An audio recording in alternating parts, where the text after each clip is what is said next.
Bom dia, meus irmãos, a graça e a paz de Jesus. Que bom que você está aqui. Eu vou pedir para você se assentar e eu vou pedir que você possa se concentrar agora na palavra de Deus, nos dar toda a atenção, porque hoje nós estamos iniciando uma nova série de mensagens, uma série inédita de mensagens, que essa frase expressa aquilo que Deus colocou no nosso coração para compartilhar com você por algumas semanas. Você pode ler comigo o que essa frase diz? Não importa o quê? Não importa onde. Vamos todo mundo que tomou café e comeu pastel na feira. Não, hoje ninguém foi na feira com essa chuva, né? Vamos lá, bem forte. Não importa o que, não importa onde. Não importa o que, não importa onde. Essa camiseta nós lançamos no mês de dezembro, porque a gente já estava preparando para essa nova série de mensagens. Aliás, se você não adquiriu a sua, adquire, né? Porque você vai ficar com esse corpinho. Esse corpinho de 51 num corpo de 52, né? Esse corpinho de 50 num corpo de quase 52 anos de idade. Então você vai ficar esbelto, bonito, charmoso, né? E quando alguém perguntar, mas o que é esse negócio aqui, não importa o que, não importa onde, você vai ouvir agora o que significa isso. Mas antes de eu falar o que significa essa frase, eu queria que você pensasse comigo sobre a questão do clichê. Muitas vezes as pessoas estão falando, isso é um clichê, um clichê. Você sabe o que é clichê? Clichê é um pensamento, uma frase, uma verdade que ela é tão repetida, ela se torna tão comum que ela se esvazia do seu sentido. Ela perde um valor. E nós usamos clichês praticamente todos os dias. Aliás, aqueles que instruem, né, os professores que instruem os futuros universitários a respeito da prova no vestibular, eles sempre dizem assim, não use clichês na sua redação, porque isso vai impedir você de ser criativo, ou de mostrar que você é original nos seus pensamentos. Então você vai fazer uma redação, não use clichê. Mas nós acabamos usando os clichês todos os dias. Eu andei pesquisando alguns sites aí, quais eram os clichês mais populares. Mas tem muitos, tem muitos. É muito difícil você quais são os mais populares, né? Mas a gente pode lembrar de alguns aqui. Eu fiquei pensando, quem aqui já não disse assim, para um bom entendedor meia palavra basta? Bom entendedor, meia palavra basta. E muitas vezes a gente usa isso, não pensa muito no significado, né? A gente usa os clichês, muitas vezes a gente está até usando no sentido correto do que ele significa, mas a gente não está pensando exatamente com profundidade o que a gente está dizendo, né? Como esse clichê, essa frase que se tornou assim, né, um clichê ao longo do tempo.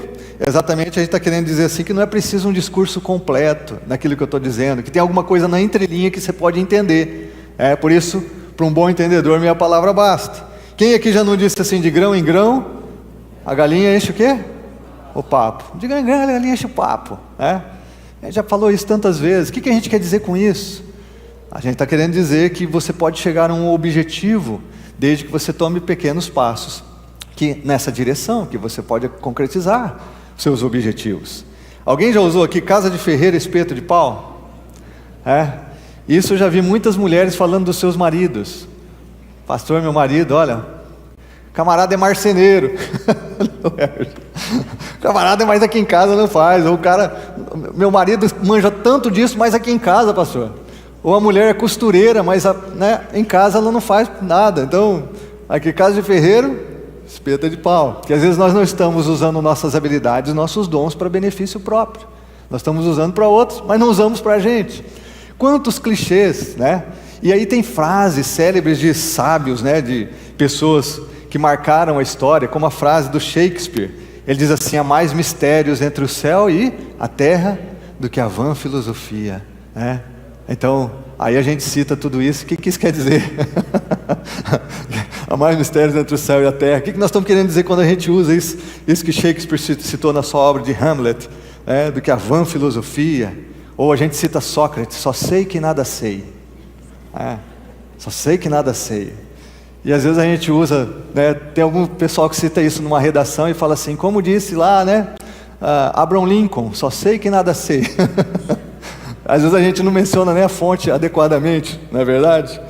E quem não já mencionou essa frase de Fernando Pessoa, que eu gosto muito? Tudo vale a pena quando a alma não é pequena. Tudo vale a pena quando a alma não é pequena. A gente fala de verdades, e a gente se esquece que os clichês, que a gente perde tanto significado, eles se tornaram clichês exatamente porque eles são verdadeiros. Eles têm um sentido real para o nosso dia a dia. É por isso que eles se tornaram verdadeiros. E talvez você pense assim, pastor, mas nós não estamos aqui para pensar em português, na nossa língua, ou frases que marcam a nossa história. Mas sim, eu queria que você pensasse que o nosso problema é que muitas vezes nós transformamos versos bíblicos em clichês. Ou seja, a gente pega um texto bíblico e a gente conhece tanto esse texto bíblico que ele não faz mais sentido. Ele se esvazia do seu significado para nós. Então, muitos de nós citamos Filipenses 4,13. Tudo posso naquele que me fortalece. E a gente fala isso muitas vezes fora de contexto. Como o meu pai que gosta de comer carne com gordura. E quando a gente está no almoço de domingo, a gente fala, pai, não come tanta gordura. Daí ele vira para a gente e fala assim, mas eu posso todas as coisas naquele que me fortalece. É isso que o texto está dizendo? É isso que o texto está dizendo? Eu posso tudo naquele que me fortalece? Então, o que acontece? A gente pega versos bíblicos e a gente tira eles do significado. Ou a gente esvazia o seu significado, eles não fazem mais sentido para a gente. Quantos de nós já não vimos um grupo de jogadores de futebol orando a oração do Pai Nosso no vestiário antes do jogo e dizendo, Pai Nosso que estás no céu, santificado seja o vosso nome, venha a nós o vosso reino, seja feita a vossa vontade aqui na terra como no céu. E aí eles repetem aquilo efusivamente. Mas o que isso significa? O que significa a oração do Pai Nosso? O que significa o dizer, Pai Nosso que estás no céu, santificado seja o vosso nome? O que significa isso? Eu mesmo como pregador, às vezes, Deus está nos guiando, preparando uma mensagem, e eu vejo um texto bíblico, eu falo, esse não, esse aqui o pessoal já conhece, esse aqui o pessoal já sabe, esse aqui a gente já pregou demais, esse aqui já foi muito repetido. Muitas vezes eu mesmo, como qualquer outro pregador ou estudioso da palavra, a gente é tentado a deixar alguns textos bíblicos de lado, porque as pessoas já conhecem demais. E obviamente esse é um erro, porque há muitos textos que são tão conhecidos exatamente porque eles são verdadeiros. Porque eles trazem um conteúdo que é muito importante, é por isso que eles se tornaram muito repetidos. E hoje eu quero trazer um texto para você, que é o fundamento dessa série, não importa o que, não importa onde. E eu quero pedir que o Espírito de Deus realmente venha sobre nós, sobre o seu coração e nos ilumine. Ao compartilhar o versículo que eu quero compartilhar com você nessa manhã, eu tenho dois objetivos. Primeiro, para você que não conhece esse texto, que realmente ele exploda no teu coração, que ele inunde o seu coração. E que você realmente compreenda o significado desse texto a partir de hoje na sua vida. Agora, para você que conhece esse texto, que esse texto se torne vivo novamente no seu coração. Que esse texto novamente inunde a sua alma. Que esse texto venha e realmente abra o teu entendimento ou renove o seu entendimento a respeito de quem Deus é. E quando a gente está pensando nessa frase aqui, não importa o que, não importa onde, você pode ter certeza que nós temos três objetivos. Falar de quem Deus é, falar de quem nós somos e falar de quem nós somos como igreja. Três objetivos que você vai ouvir nessa série, quando falamos dessa série: quem Deus é, quem nós somos e quem nós somos como igreja. Ou por que existe essa igreja, e eu falo como igreja local, como comunidade aqui, igreja missionária, comunidade Shalom. Então eu quero compartilhar o texto hoje, que muitos de nós sabemos de cor desde a infância. Eu acho que esse foi o primeiro versículo, por exemplo, que meus filhos memorizaram. Talvez o primeiro que eu tenha memorizado, que é João 3,16. Você pode dizer comigo bem forte? Porque Deus tanto amou de tal maneira, na outra versão que a gente memorizou, muitos de nós memorizamos. Porque Deus tanto amou o mundo, que deu seu Filho unigênito, para que todo aquele que nele crê não pereça, mas tenha vida eterna. Esse é um texto que muitas vezes se tornou paisagem para nós. A gente não para refletir no que essas palavras significam. Como disse Martim Lutero, ele diz assim que esse é o evangelho em miniatura. Que esse evangelho ele sintetiza, na verdade que esse verso bíblico, um único verso, sintetiza toda a verdade de Deus no evangelho. Nós nos esquecemos muitas vezes que quem afirmou essas palavras foi o próprio Cristo, foi o próprio Jesus. E Jesus estava falando exatamente com um mestre da lei, um fariseu chamado Nicodemos, que foi procurar Jesus de noite, porque ele estava interessado em conhecer quem Jesus era, porque ele fazia o que ele fazia, mas sobretudo porque ele não estava satisfeito com a sua própria vida. Nicodemos não estava em paz com Deus. Nicodemos não tinha plena convicção de que havia encontrado o sentido e o propósito da sua vida, que havia encontrado a verdade pela qual valeria viver e valeria morrer. Então Nicodemos vai se encontrar com Jesus. Então Jesus afirma as célebres palavras: se você não nascer de novo, você não pode ver o reino de Deus. Se você não nascer da água e do Espírito, você não pode entrar no reino de Deus. E Jesus então começa a explicar parte do que ele estava afirmando ali para Nicodemos, e ele então usa essas palavras: porque Deus tanto amou o mundo que deu seu Filho unigênito, amou de tal maneira para que todo que nele crê não pereça, mas tenha vida eterna. Quantos de nós sabemos esse texto de cor? Mas nós fazemos uma confusão sobre o que ele significa, ou nós realmente desaprendemos sobre o que ele significa, e nos esquecemos do que ele nos significa. Então eu queria parar com você e pensar em algumas frases que estão contidas nesse versículo maior, algumas palavras para a gente refletir e tentar extrair o que realmente esse texto significa. Então vamos começar pelas duas primeiras palavras. Por que Deus? Por que Deus? As duas primeiras palavras, por que Deus? Entenda por favor nessa manhã que Deus é o sujeito da frase. É Ele quem toma a iniciativa, é Ele quem está agindo aqui. Não somos nós, não é mais ninguém, é Deus que está fazendo. Essa expressão por que Deus está se referindo a Ele. Ele é aquele que está agindo. Tudo mais nesse versículo só é possível porque Deus está fazendo algo por nós, e não por qualquer outra razão, não por qualquer outra coisa. Isso é tão importante, porque muitos de nós cristãos, nós acabamos fazendo uma confusão danada a respeito da verdade de Deus, gerando uma confusão sobre o que isso significa. Muitos de nós aprendemos que primeiro nós cremos em Deus, e porque nós cremos que Deus então vai fazer alguma coisa a nosso favor. Muitos de nós aprendemos na nossa religiosidade, no nosso contexto religioso brasileiro, que nós então fazemos algo para Deus para que Deus nos responda, para que então nós fazemos algo para Deus para que Deus ele venha e haja em nosso favor, Ele venha na nossa direção e Ele faça algo por nós. Então nós aprendemos que nós devemos ir à igreja todos os domingos, porque assim então a gente vai estar perto de Deus e Deus vai fazer algo por nós. Nós aprendemos que nós devemos rezar e orar para que então Deus faça algo por nós. Nós aprendemos que nós devemos tomar determinadas atitudes ou deixar de fazer algumas coisas para que em Deus então Ele haja em nosso favor. Por isso que vem aquela frase que muitos de nós já repetimos, que também é um clichê: eu não mato, eu não roubo, eu vou para o céu. Ou seja, eu não faço determinadas coisas que Deus não gosta, então Ele vai agir em meu favor, Ele vai me dar a sua salvação. Nós não entendemos essas duas primeiras frases desse versículo, que Jesus diz assim: por que Deus? Ou seja, Deus é o iniciador, Deus é quem está realizando tudo aqui. Tudo mais que nós vamos ler nesse versículo, ou tudo mais que nós vamos encontrar na Bíblia, depende dessas duas palavras. É Deus quem está fazendo, é Deus quem está operando, é Deus quem está se manifestando. Deus, Deus. Muitos de nós pensamos assim: eu vou para o céu quando morrer, né? Não é porque Deus fez algo grandioso por mim, é porque eu fiz algo por Ele. Quantas vezes, irmãos, na minha época de seminário, a gente ia evangelizar as pessoas, a gente usava um questionário de um programa Eternidade 1 Milhão, e uma das perguntas que a gente fazia para as pessoas é o seguinte: olha, quando você chegar diante de Deus, quando sua vida terminar aqui, e Ele perguntar para você: por que eu devo deixar você entrar no meu céu? Essa é uma pergunta para levar a pessoa a refletir. Por que eu devo deixar você entrar no meu céu? O que você diria para Deus? E as pessoas quase unanimemente diziam assim: porque eu fiz bem para as pessoas, porque eu não fiz mal para ninguém. Porque é isso que nós aprendemos. Eu vou entrar no céu porque eu nunca matei, eu nunca roubei, eu nunca estuprei. Eu vou entrar no céu porque assim, tem gente muito pior do que eu. Eu vou entrar no céu porque, olha, eu ajudei as pessoas, eu cuidei dos meus pais até eles morrerem. Eu vou entrar no céu porque eu frequentei a igreja toda semana. Eu vou entrar no céu porque eu fui dizimista. Eu vou entrar no céu porque eu servi a Deus no ministério. Não. O que esse texto está nos lembrando, irmãos, é que tudo parte de Deus.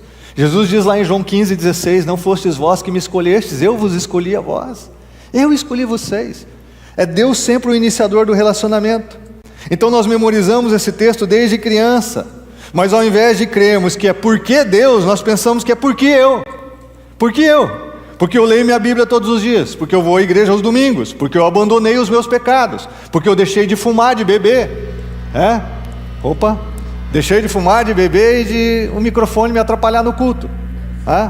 Deixei, porque eu deixei os meus vícios, porque eu consegui, né, perdoar alguém, por isso que eu vou entrar no céu. Não é isso que Jesus está dizendo. Ele está dizendo, porque Deus. E sabe por que muitos de nós, a gente não vem para Jesus? Sabe por que muitos de nós pensamos que igreja é chato? Que ser cristão é coisa muito pesada? Porque a gente não entende exatamente isso.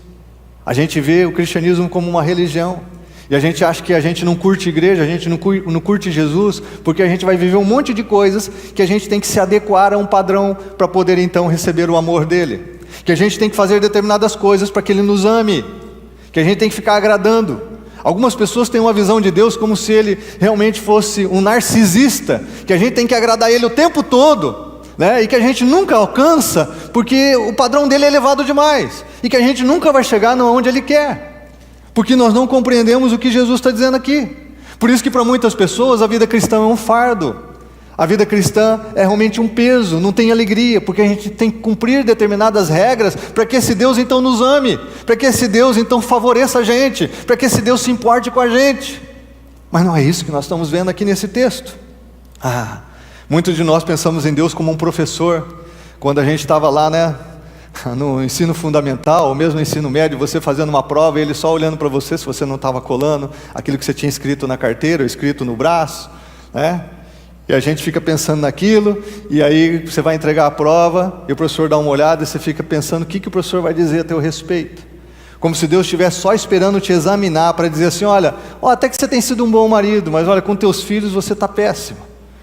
Até realmente você tem me servido na igreja, mas eu vou dizer para você, no teu local de trabalho você está horrível. Às vezes a gente pensa em Deus como um avaliador. A gente pensa porque a gente tem a perspectiva de que nós vamos fazer coisas para que Deus nos ame, que nós vamos fazer coisas para que Deus haja em nosso favor. E não é isso que a Bíblia está dizendo. A Bíblia diz que toda ação vem de Deus. Toda ação vem de Deus. Nós recebemos Jesus como um presente, não por aquilo que fazemos para Deus. Nós recebemos Jesus como um presente por aquilo que Ele fez por nós. Aprenda isso no seu coração. Nós recebemos Jesus como um presente, não por aquilo que nós fazemos para Deus, mas nós recebemos Jesus como um presente por aquilo que Deus fez por nós. E isso então nos leva à segunda parte. A Bíblia diz que porque Deus tanto amou. O que faz com que Deus haja? O que motiva Deus a ser esse iniciador no relacionamento que Ele tem comigo e com você? O que motiva Deus? O que motiva? A Bíblia diz aqui que Deus tanto amou. Deus é aquele que está agindo, mas o motivo de agir é o seu amor. E aqui também muitas pessoas ficam confusas sobre isso, porque muitas pessoas pensam assim, Deus agiu daquela forma, ou Deus tem agido porque Ele quer corrigir a bagunça toda que Ele criou aqui. Olha esse mundo do jeito que está, esse mundo é perdido, então Deus agiu porque Ele tem que dar conta da bagunça que Ele criou. Alguns pensam assim, não, Deus está agindo, e Ele agiu, Ele é o iniciador, é só para Ele me fazer sentir culpado. Jesus morreu lá, e quando eu vejo Jesus morreu, eu me sinto culpado. Jesus, Ele fez aquilo, e agora eu me sinto culpado, porque Ele teve que morrer por mim na cruz. Sendo que Jesus fez exatamente para que você não se sentisse culpado, para que você fosse livre da sua culpa. Muitos de nós pensamos que Deus fez o que fez porque Ele estava frustrado, decepcionado com o mundo, porque Ele estava frustrado, decepcionado comigo e com você. Alguns de nós pensamos que a gente pega Deus de surpresa quando a gente peca. Aí Deus olha para a gente assim, lá do céu, Ele abre as nuvens e fala, nossa, ela? Eu não esperava isso dela, mas de jeito nenhum. Meu Deus, o pastor? Nossa, esse foi o pior de tudo. Deus, assim como se a gente surpreendesse, Deus está frustrado. Deus olhou para você e disse assim, puxa, eu estou frustrado com esse cara, estou frustrado com essa menina, puxa, eu estou tão frustrado. Alguns de nós pensamos que Deus faz o que faz, ou fez o que fez, porque Ele quer manipular a gente, né? Ele quer fazer a gente se sentir com dívida com Ele, para Ele poder manipular a gente, para Ele poder conseguir o que Ele quer, né? Ou Ele quer nos forçar a fazer algo. É por isso que Ele agiu assim. Mas olha o que Jesus está dizendo, porque Deus amou tanto, ou tanto amou de tal maneira. Tudo isso que nós pensamos não é verdade. A verdade é que Deus é um Deus de amor. Ele é, em essência, Ele é amor. E tudo que Ele faz é exatamente por amor, movido por seu amor. Até a sua ira é movida pelo amor. Eu não tenho tempo para discorrer sobre isso aqui, talvez numa outra ocasião, para você entender que a ira de Deus é a expressão do seu amor. Até a ira de Deus. Tudo que Deus faz é movido por amor. A motivação de Deus é amor. E se você não conhecia esse verso, ou se você nunca tinha pensado nele com profundidade, eu gostaria que você saísse daqui. Ouça o que eu vou dizer, eu gostaria que você saísse daqui com pelo menos uma verdade no seu coração. Uma verdade no seu coração, que o ponto de partida de Deus com você não é o seu pecado, não é a sua frustração, não é a decepção, não é a ira, não é a culpa, não é a vergonha, não é o juízo. O ponto de partida de Deus com você é o amor. É o amor. E eu e você precisamos entender isso. Deus não parte do ponto do julgamento, Deus não parte do ponto da condenação, Deus não parte do ponto da ira, Deus não parte do ponto da frustração ou da decepção. Não, Deus parte do amor. É o amor que move o coração de Deus. E esse é o ponto de partida de Deus comigo e com você, com esse mundo. Esse é o ponto de encontro que eu e você temos com Deus. Com Deus. Mas a pergunta aqui então, que o texto vai esclarecer, para ficar mais claro no nosso coração, que surge é: quem é essa pessoa? Quem é esse mundo que Deus ama? E aí nós vamos então para a sequência do texto. Deus tanto amou o mundo. O mundo. E quem que está incluído nesse mundo? Quem está incluído nesse mundo? Você, eu, todos nós, todas as pessoas. Na verdade, a palavra mundo aqui no grego é cosmos. Nós usamos a palavra cosmos para se referir ao universo. Exatamente isso. Se você está vivo dentro desse universo, significa que Deus ama você. E não tem como você se excluir desse amor, porque Deus ama você. Eu já vou voltar a essa frase, se excluir desse amor. A verdade é que Deus ama cada pessoa que Ele criou à sua imagem e semelhança. Ele ama cada um de nós. E não importa qual é o seu background, não importa qual é a sua história, não importa o que, não importa onde, não importa. Não importa o que você fez com a sua vida, não importa qual é o seu passado, não importa qual é o seu presente, não importa onde. Se você andou pelos santuários religiosos ou se você andou pelas baladas da vida, pelas festas rave, ou pelos palácios corruptos de Brasília, não importa onde, não importa as esquinas da vida que você cruzou, as bocas de fumo que você visitou, não importa onde, não importa os motéis que você frequentou, não importa onde, não importa o que, porque Deus ama o mundo, e Ele ama você, e isso é absurdo para nós, porque o nosso amor tem limites. A gente ama nossos filhos, mas nossos filhos quando erram a gente quer dar uma cajadada, né? A gente ama os nossos filhos, mas a gente... Você ama seus pais, mas você fica doido com seus pais. Você ama o seu cônjuge, mas você fica doido com o seu cônjuge. É aquela mulher que fez aquela oração: Senhor, me dá sabedoria. Sabedoria para entender as necessidades do meu marido, Senhor. Me dá bondade, Senhor, para agir com ele todos os dias. Me dá carinho, Senhor, para expressar o meu amor. Só não te peço força, porque se o Senhor me der força, eu mato ele. Entendeu? Então, aquela oração. Eu e você, muitas vezes não entendemos o quanto Deus nos ama. E como nós somos alvos do amor de Deus. Ele ama todos os que vivem no universo. Todos os que vivem no universo. E é interessante que a palavra cosmos, muitas vezes no Novo Testamento, é usada também para se referir a um mundo quebrado, a um mundo doente, a um mundo pecaminoso, a um mundo ímpio, a um mundo que está em iniquidade. E isso significa que se você também se sente quebrado, se você se sente em pecado, se você se sente ímpio, se você se sente em iniquidade, se você se sente um miserável, que o amor de Deus é exatamente para você, porque é esse o mundo que Deus ama, exatamente para você.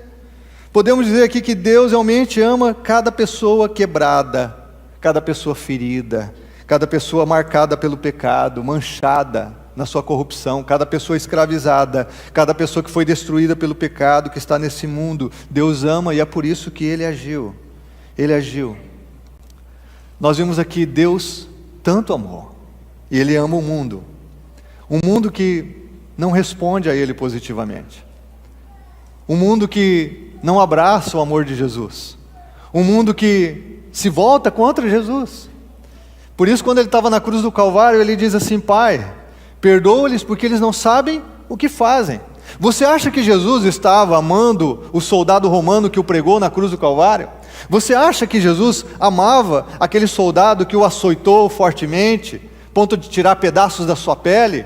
Você acha que Jesus amou Anás e Caifás, os sumos sacerdotes que condenaram Jesus à cruz do Calvário, num julgamento injusto e mentiroso? Você acha que Jesus amou Pôncio Pilatos, que ao invés de julgar com retidão, com justiça, o caso que estava sendo levado a ele a respeito de Jesus, lavou simplesmente as mãos e foi omisso? Você acha que Jesus amou aquelas pessoas que estavam dizendo assim: crucifica-o? Você acha que Jesus amou aquelas pessoas que pediram Barrabás, não Cristo, solta Barrabás, que era um bandido? Você acha que Jesus amou aquelas pessoas? Você acha que Jesus amou você que está aqui? Deus amou. E Ele tanto amou que Ele fez algo. E a Bíblia diz o que Ele fez. O que Ele fez? A Bíblia diz que Ele deu o seu Filho unigênito. Ele deu o seu Filho unigênito. E eu queria que você entendesse, nesse texto é Jesus quem está falando. Jesus está falando que o Pai deu o seu Filho. E algo muito claro no ensinamento de Jesus é que ninguém tira a sua vida. Ele a entrega voluntariamente. Ninguém tirou a vida. A gente fala de Pôncio Pilatos que julgou Jesus, ou de Anás e Caifás que condenaram Jesus no Sinédrio, mas nenhuma dessas pessoas foi responsável de fato pela morte de Jesus. Porque ele diz assim: eu me entreguei. Jesus poderia ter feito algo, Jesus poderia ter condenado essas pessoas. Jesus lá na cruz poderia ter dado um sopro, como se fosse o Superman, e mandado todo mundo para os quintos de Jerusalém. Mas Jesus não fez isso. Por quê? Porque Ele voluntariamente se entregou. Ele é o cordeiro mudo levado ao matadouro. Ele escolheu morrer por mim e por você. Ele escolheu se dar, se entregar. É tão interessante isso que a Bíblia diz, irmãos. Jesus diz: eu me voluntariei a isso, a ser o cordeiro de Deus que tira o pecado do mundo. A Bíblia não diz que Deus enviou Jesus com uma proposta de paz a um mundo quebrado. A Bíblia não diz que Jesus veio a esse mundo aqui para trazer então uma mensagem legal para mim e para você, paz e amor. A Bíblia não diz que Jesus veio aqui então para construir de novo as relações que estavam perdidas com a gente. Não, a Bíblia diz que Jesus veio dar a sua vida. Ele veio morrer por mim e por você. Ele veio se entregar por mim e por você na cruz do Calvário. É isso que a Bíblia diz, é isso que Jesus está dizendo. Ele é o Filho unigênito. Às vezes a gente não entende essa palavra unigênito. Unigênito significa que Jesus é da mesma essência. A palavra no grego é monogenes, significa que Ele é único. Ele é da mesma essência do Pai, Ele é o único gerado, Ele é da mesma natureza. Jesus não é só o único filho do Pai, como nós entendemos aqui casais que têm um único filho. Não, Jesus é o único filho da mesma essência, porque Ele é Deus. Ele é Deus. Aqui a Trindade se separa. E é por isso que Jesus diz lá na cruz: Deus meu, por que me desamparaste? Um único momento em que Deus Pai, Deus Filho e Espírito Santo, eles são separados, é exatamente no momento em que Jesus está na cruz, sofrendo a condenação dos pecados do mundo todo, a condenação do meu pecado e do seu pecado. É o momento em que Jesus está nos substituindo na cruz, e então Ele está sendo separado de Deus, porque o pecado nos separa de Deus, e o pecado que estava sobre Jesus o separou do Pai. Ele deu a sua vida. Jesus se entregou por mim e por você. E é por isso que Ele diz assim: não há maior prova de amor do que aquele que entrega a sua vida pelos seus amigos. E foi o que Jesus fez. Ele entregou a vida. Ele não entregou a vida por mim quando eu era santo, quando eu não tinha vícios, quando eu não tinha pecado. Ele não entregou a vida por você porque você é bonito, porque você é charmoso, porque você é inteligente, porque você é competente. Ele não entregou a vida porque você é uma pessoa que não mata, não rouba ou não estupra. Ele não entregou a vida por você, por gente que era santa. Não, Ele entregou a vida por mim e por você, pecadores miseráveis do jeito que nós somos. E isso é amor. Ele diz: eu não entreguei a vida pelo justo, eu entreguei pelos injustos. Ele entregou por gente doente. Ele entregou por gente sacana, por gente de má fé. Ele entregou a vida por gente nó cega, ou nó cego. Ele entregou a vida por gente miserável, como eu e você que estamos aqui nessa manhã. Ele entregou a vida por gente perversa. Ele entregou a vida por gente má, por gente orgulhosa, soberba, altiva. Ele entregou a vida por gente egoísta, que não se preocupa com nada menos do que o seu próprio nariz. E de nariz eu entendo porque o meu é bem avantajado. Jesus morreu por gente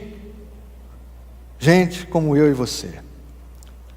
Mas a pergunta que chega aqui é: o que Jesus fez realiza em nós? E aí a gente vai para um ponto do versículo que diz assim: não pereça, mas tenha vida eterna. Não pereça, mas tenha vida eterna. Esse não pereça é para que a gente não pereça na nossa condenação, nos nossos pecados, que a gente não pereça no engano da nossa vida sem Deus. Vivemos longe do nosso Criador, do propósito para o qual nós fomos criados. Que a gente não pereça nos nossos pecados, na condenação que está sobre todo ser humano, porque todos pecaram e destituídos estão da glória de Deus, como Paulo afirma em Romanos 3:23. Todos pecaram. Não pereça. Deus não quer que a gente pereça. Lá em Ezequiel 18, Deus tem uma palavra muito contundente no Velho Testamento. Ele diz: eu não tenho prazer na morte do perverso, eu quero que ele se converta e seja salvo. Deus não tem prazer na morte de ninguém. Eu sei que eu e você muitas vezes vemos um bandido sendo morto, a gente fala: bandido bom é bandido morto. Mas Deus não tem prazer na morte de um bandido. Deus quer que aquele bandido se converta e seja salvo. É isso que Deus quer, não que ele morra. A morte é consequência das suas escolhas erradas, sim. A morte existe nesse mundo, sim. Mas Deus não queria isso, e Deus não quer isso. Deus quer que o cara que é bandido hoje se converta e seja salvo. Deus quer que o estuprador, o pedófilo, se converta e seja salvo, porque senão ele está perdido, não só nesse mundo, mas ele vai perecer na condenação do inferno. Deus não quer isso para ninguém. Ele amou o mundo, Ele entregou o seu Filho para que isso não acontecesse com ninguém. Ele não quer que isso aconteça com você. Ah, você é um cara legal, eu sei que você é melhor do que a maioria das pessoas que estão aí, mas se você não entender que Jesus precisa entrar no teu coração, não vai adiantar nada você ser um cara legal. Não vai adiantar nada você ser uma mulher de bem, que sempre ajuda as pessoas, se Jesus não for teu Senhor e teu Salvador. Ele diz assim: não pereça, mas tenha vida eterna. E o que é vida eterna? Ah, pastor, eu quero ter essa vida, quando eu morrer eu vou para o céu. Mas vida eterna não é só isso. A vida eterna é a vida de Deus em nós hoje, é a vida que vem do Espírito, a vida que vem do alto, que é o que Jesus explicou aqui para Nicodemos. Cara, você precisa nascer da água e do Espírito, você precisa nascer de novo, você precisa receber a vida que vem do céu, senão você vai ser um religioso. E olha que Nicodemos era um príncipe dos judeus, ele sabia o Velho Testamento de cor, era um cara catedrático, era um cara culto na lei de Deus, mas isso não importa muito. Era um cara que provavelmente sim, nunca tinha adulterado, nunca tinha traído a esposa. Era um cara que nunca tinha abusado de uma criança, era um cara que nunca tinha roubado, nunca tinha matado alguém. Mas Jesus fala assim: cara, se você não nascer de novo, você não vai para o céu. Você não vai ver o reino de Deus. E você não vai entrar no reino de Deus. Eu e você precisamos dessa vida que vem do céu. E essa vida que vem do céu se chama vida eterna. É a vida que começa quando eu e você rendemos o nosso coração a Jesus, nos entregamos a Ele e permitimos que Ele seja o nosso Senhor e Salvador, que Ele nos perdoe dos pecados, que Ele lave a nossa alma. Essa vida é uma vida sobrenatural. E eu posso tentar aqui explicar para você por horas o que é essa vida, mas eu nunca vou conseguir, porque como Jesus diz para Nicodemos, o vento sopra onde quer, você não sabe de onde ele vem, nem para onde ele vai, assim é todo aquele que é nascido de Deus. Você só sabe o que é essa vida eterna quando você recebe essa vida eterna, e aí você entende a diferença de uma vida vivida sem Jesus, e uma vida vivida com Jesus. Você compreende plenamente, com poder e graça, o que é viver uma vida onde você é o Deus da sua história, Deus do seu coração, e o que é viver uma vida onde Deus realmente é Deus na sua vida. Aí realmente os horizontes se abrem, aí você vê os céus abertos, aí você entende aquilo que Jó disse assim: antes eu te conhecia de ouvir falar, mas agora os meus olhos te veem. Aí você entende porque você experimenta um novo nascimento, que é onde você recebe um novo coração, com novos desejos, com novas ansiedades, com uma nova índole, com um novo caráter, realmente, com novos anseios dentro de você. É por isso que daí Jesus não é mais chato, é por isso que agora a gente curte igreja, Poxa, mas quem que curte igreja? Não é quem curte igreja, é quem faz parte dela por causa da vida sobrenatural de Jesus que veio sobre nós. Porque senão a igreja vai ser chato pra caramba, né? Mas quem curte igreja? Quem curte igreja é aqueles que estão sendo tocados e movidos pela graça de Deus para receberem esse amor manifesto aqui em João 3,16. Quem que curte o Evangelho? Quem curte ler a Bíblia? Nossa, um livro de centenas e centenas de anos atrás. Mas a gente curte a Bíblia porque nela a gente encontra Deus. A gente desfruta do amor de Deus, a gente se relaciona com Deus. Ele diz assim, você não vai perecer, mas você vai ter a vida eterna, a vida de hoje. A vida de hoje. E aí a pergunta final, para esse versículo deixar de ser clichê para a gente, é o seguinte: quem pode receber tudo isso? Quem pode receber isso? Quem pode ter essa vida eterna? Quem pode ter essa experiência de não perecer na sua miséria, no seu pecado, no seu egoísmo, nos seus hábitos destrutivos, nas feridas da sua alma, de não perecer na mágoa e no ressentimento, de não perecer na injustiça sofrida, de não perecer nas dores que a vida impõe sobre todos nós? Quem vai desfrutar dessa vida eterna e não perecer? Aí o texto diz, a gente volta um pouquinho, ele diz ali, todo aquele que nele crê. Todo aquele que nele crê. Muitos confundem aqui. Muitos confundem também nesse ponto. O que a gente precisa fazer? Então quem vai experimentar isso é aquela pessoa que frequenta a igreja todas as semanas. É aquela pessoa então que é membro de uma igreja, aquela pessoa que lê a Bíblia todos os dias. Não, então quem vai experimentar isso é aquela pessoa que conseguiu deixar a droga, a bebida, o sexo fora do casamento e agora está limpa para Deus. Então é essa pessoa que vai desfrutar disso. Não, a Bíblia está dizendo todo aquele que nele crê. Aí você fala assim, pastor, essas coisas outras não são boas? São ótimas, mas nós não vamos fazer aquelas coisas para recebermos o amor de Deus. Você entende a diferença? É porque Deus nos amou primeiro, Ele é o iniciador, porque Ele se deu por nós na cruz do Calvário, por causa daquilo que Ele fez, que nós podemos nos tornar aquilo que nós nascemos para ser, fomos criados para ser, por causa daquilo que Jesus fez, que nós podemos ser o tipo de pessoa que vai ter uma vida de vitória sobre o pecado, que vai ter comunhão com Deus na Bíblia e com a igreja, não porque isso é uma religião, mas porque nós temos prazer nisso, porque essa é a vida nova que recebemos de Deus, e temos prazer nas coisas dEle, que nós vamos deixar a droga, a bebida, ou seja qualquer coisa, o sexo ilícito, a desonestidade nos negócios, nós vamos deixar essas coisas, sim, nós vamos deixar porque o amor de Deus nos inundou, e nós descobrimos um prazer muito maior para a nossa alma do que essas coisas nos dão. Não é religião, não é uma lista de faça isso ou não faça isso. Não, é por causa daquilo que Jesus fez. E eu creio no que Ele fez. Então a vida eterna vem. A vida eterna vem. Eu acho tão legal, eu li os testemunhos das pessoas que vão se batizar à noite. A pessoa dizendo assim, eu não deixei, eu não estou mais bebendo, não é porque eu não tenho mais desejo. Não tenho mais desejo. É isso. Eu não tenho mais desejo. Mas por que eu não tenho mais desejo? Porque eu tenho um desejo maior hoje. A pessoa que escreveu o testemunho, ela nem para pensar muito nisso, mas é a realidade. Por que não temos mais desejo? É aquilo, a gente não deixou de se relacionar com o mundo porque o mundo deixou de ser interessante. Ele só deixa de ser interessante quando eu encontro um interesse maior. Porque senão o mundo vai sempre apelar para você. A mulherada, ou a rapaziada, ou as bebidas, ou o dinheiro fácil, isso vai sempre ser um apelo para a gente. Mas se eu tenho um apelo que é muito maior, porque o meu coração agora pertence a Ele, eu recebi a vida que é eterna, que vem dEle, e eu entendo que essa vida eu já posso viver aqui, e um dia quando eu terminar meus dias nesse mundo, eu vou estar para sempre com Ele. Puxa, isso é muito mais glorioso do que tudo que eu já vivi aqui, tudo que eu encontro aqui. A gente não entende que é crer. Esse texto, muita gente já confundiu, quer dizer que Jesus então Ele ama todo mundo, e todo mundo vai ser salvo no final. Existe uma ideia errada da universalidade da salvação. Todo mundo que Deus criou vai ser salvo no final. Não é isso que a Bíblia está dizendo. A Bíblia não está dizendo isso. A Bíblia está dizendo que Deus sim amou todas as pessoas e ama todas as pessoas, mas que aqueles que creem não perecem, mas têm a vida eterna. É preciso crer que realmente Jesus é Deus, que o que Ele fez na cruz do Calvário vale para a sua vida, vale por você, vale por mim. É preciso crer que realmente existe uma vida diferente. É preciso crer que Ele é o Deus que é realmente o começo e o fim de todas as coisas.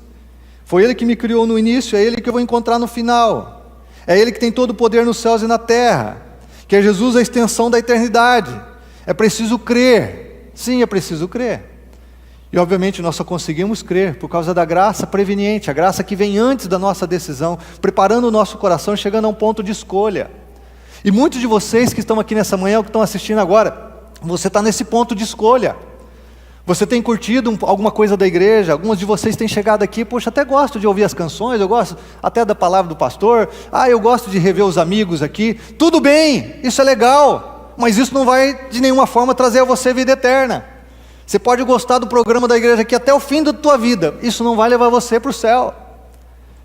O que é que permite que a gente viva a vida eterna? É o crer, é a fé, é uma fé que confia, e porque confia, entrega. E aqui está a questão, porque muitos de nós aqui afirmamos que cremos em Jesus, mas nós não nos entregamos, e você não se entrega porque você não confia, porque quem confia se entrega, quem confia se lança. Eu creio em Jesus, eu creio. Eu lembro quando Jesus se revelou a mim lá no acampamento Shalom, quando eu ia fazer 18 anos, eu lembro que não importava o que os meus amigos iam dizer, eu lembro que não importava se eles viriam para Jesus comigo, porque esse era o meu desejo. Por meses eu frequentei a igreja, mas eu não entregava a minha vida a Jesus, porque eu queria que os meus amigos da balada, os amigos da banda de rock, viessem para Jesus comigo. E eu queria que eles viessem, eu não queria vir sozinho. Obviamente porque eu tinha talvez vergonha de aceitar Jesus sozinho, ou porque eu sabia que eles iam tirar uma da minha cara, quando eu aceitasse Jesus, ou porque eu sabia que eu ia ter que deixar os relacionamentos errados que eu tinha, porque eu ia vir para Jesus. Também tinha os meus medos, puxa, eu vou deixar essa vida que eu tenho para vir para Jesus, como muitos de vocês que estão aqui. Mas quando a palavra de Deus vem ao nosso coração e a gente tem essa fé, para a gente isso não importa nenhuma coisa disso, não importa mais nada, não importa o que os meus amigos vão pensar, não importa o que eu tenho que deixar para trás. Eu encontrei a pérola de grande valor, eu encontrei o tesouro escondido no terreno, parábolas que Jesus usou para ilustrar o seu reino, quem Ele é. Quando você encontra Jesus, é o maior prazer da sua alma, então não importa o que eu tenho que deixar. Eu não deixei as coisas erradas da minha vida, porque aquilo não era interessante, eu deixei porque eu encontrei um prazer maior, que é Jesus. Jesus, quando você crê, realmente quando você crê, você entende que Jesus não é só um cara legal, não é um milagreiro, não é um profeta, não é só um cara que dividiu a história da humanidade. Jesus é Deus, Deus de amor, que escolheu morrer por você, pagar o preço do seu pecado, pagar a sua miséria. Eu teria tanto para falar isso aqui para você, mas eu quero que você entenda uma coisa aqui muito importante. Quando eu digo aqui que a gente tem que pensar nessa série para entender quem Deus é para você entender quem Deus é mesmo, que Deus é um Deus de amor. Para entender quem eu e você somos, é para você entender quem você é mesmo, quem eu sou. Nós somos pessoas amadas por Deus a despeito de quem somos, mas nós somos amados por Deus. E entender quem nós somos como igreja local aqui, irmãos, como igreja, nós temos uma missão de fazer discípulos de Jesus. E você pode ver que a gente prega os mais variados temas aqui, mas nós sempre voltamos no mesmo ponto: Deus é o Deus da graça. Deus é o Deus da graça que tem perdão e salvação para todo aquele que nele crê. Nós sempre voltamos ao mesmo ponto: Jesus pagou o preço dos nossos pecados na cruz do Calvário. Nós podemos ser aquilo que fomos criados para ser por causa da graça de Deus manifesta em Cristo. Nós sempre vamos voltar no mesmo ponto. Se você falar assim, puxa pastor, não dá para pregar uma mensagem mais sofisticada, não dá para pregar uma mensagem mais inovadora, não dá para pregar uma mensagem diferente disso, eu vou dizer para você, não dá. Não dá, porque essa é a mensagem, esse é o Evangelho, essa é a boa notícia, é esse o Evangelho que nós temos que pregar. É isso que a Bíblia diz. Nós podemos falar sobre casamento aqui, nós podemos falar sobre educação de pais com seus filhos, nós podemos falar sobre finanças, podemos falar de outros temas, mas sempre vamos voltar no mesmo lugar. Nós só podemos viver o plano de Deus para a nossa vida por causa daquilo que Ele fez na cruz. Sempre vamos voltar no mesmo lugar. Nós só podemos ser o marido que precisamos ser, ou a esposa que precisamos ser por causa de Jesus, do que Ele fez na cruz. Nós só podemos ser os pais que precisamos ser por causa de Jesus, do que Ele fez na cruz. Nós só podemos ser adolescentes e jovens que têm Jesus, que vivem uma vida exuberante, uma vida poderosa, que dizem não à tentação, ao pecado desse mundo por causa daquilo que Jesus fez na cruz. Nós só podemos chegar no céu por causa daquilo que Jesus fez na cruz. Nós só podemos estar em missão nesse mundo e fazer o que precisamos fazer para alcançar as pessoas para Cristo por causa do que Jesus fez na cruz. Paulo disse isso lá à igreja de Corinto. Por favor, coloca por favor esse texto para mim, 1 Coríntios 2, 1 e 2. O pessoal queria que Paulo pregasse mais eloquente, e ele diz: eu mesmo, irmãos, quando estive entre vocês, eu não fui com discurso eloquente, nem com muita sabedoria para lhes proclamar o mistério de Deus, pois decidi nada saber entre vocês a não ser Jesus Cristo, e esse crucificado. O que eu resolvi saber entre vocês é que Jesus se entregou por vocês na cruz. Essa é a minha mensagem. A gente pode aqui querer criar um monte de coisa, e tem gente que faz isso. Mensagens mais eloquentes, mais inovadoras, mais sofisticadas, mensagens talvez mais bem elaboradas. Mas o que nós estamos aqui para viver, irmãos, como igreja, é Cristo e Cristo crucificado. É o que Jesus fez na cruz por mim e por você. E Ele fez uma obra tão completa, tão plena, que todo aquele que nele crê, simplesmente crê. Pela graça sois salvos mediante a fé. Você crê, você é salvo. E Jesus completou a obra no terceiro dia, quando Ele deixou o túmulo vazio, dando testemunho indiscutível, inquestionável, de que Ele venceu a morte e o poder do pecado e das trevas. E por isso Ele pode dar vida eterna a todo aquele que crê. Por isso, eu peço que volta no slide anterior. O tema da minha mensagem, dentro do tema da série toda, que não importa o que, não importa onde, é que Jesus é por você. Jesus não é contra você. Jesus é por você. Alguns de nós pensamos que Jesus está contra nós. Não, Jesus é por você. Ele se entregou por você. Ele não desistiu de você porque Ele é por você. Ele diz assim: se alguém não é por mim, é contra mim. Mas é por causa da resposta da pessoa. Mas Ele é sempre em favor das pessoas. Ele é sempre a nosso favor. E se Jesus é a favor de você, nós também vamos ser. Como igreja, nós também vamos ser a teu favor. Vamos também amar você porque Jesus ama você. Se Jesus ama o mundo dessa forma, a ponto de se entregar, nós como igreja não podemos ter outra atitude a não ser amar as pessoas, ao ponto também de a gente se entregar. Como igreja, nós estamos aqui para ser a igreja que expressa Jesus. Estamos aqui para ser discípulos de Jesus. Estamos aqui. Nós não somos perfeitos nisso, nós não acertamos sempre, mas nosso esforço sempre como igreja, irmãos, como igreja local, como comunidade local aqui, como igreja missionária, comunidade Shalom, é que Jesus é por você e nós também vamos procurar ser por você. Nós vamos sempre procurar amar você e ajudar você a viver o que Jesus tem para a sua vida, porque nós cremos que a vida que Ele tem não é só uma das melhores, que a vida que Jesus tem para cada um de nós é a melhor que a gente pode viver. É por isso que nós estamos aqui como igreja. Não importa o que, não importa onde. Jesus realmente ama você. Ele está de braços abertos para você. E nós também como igreja estamos de braços abertos para você. Para caminharmos juntos na sua presença, desfrutando do seu amor e nos permitirmos ser transformados pelo seu amor. Quando eu falei lá atrás que eu ia voltar à expressão, se exclui do amor de Deus. Na verdade, ninguém deveria se excluir do amor de Deus. Nenhum de nós.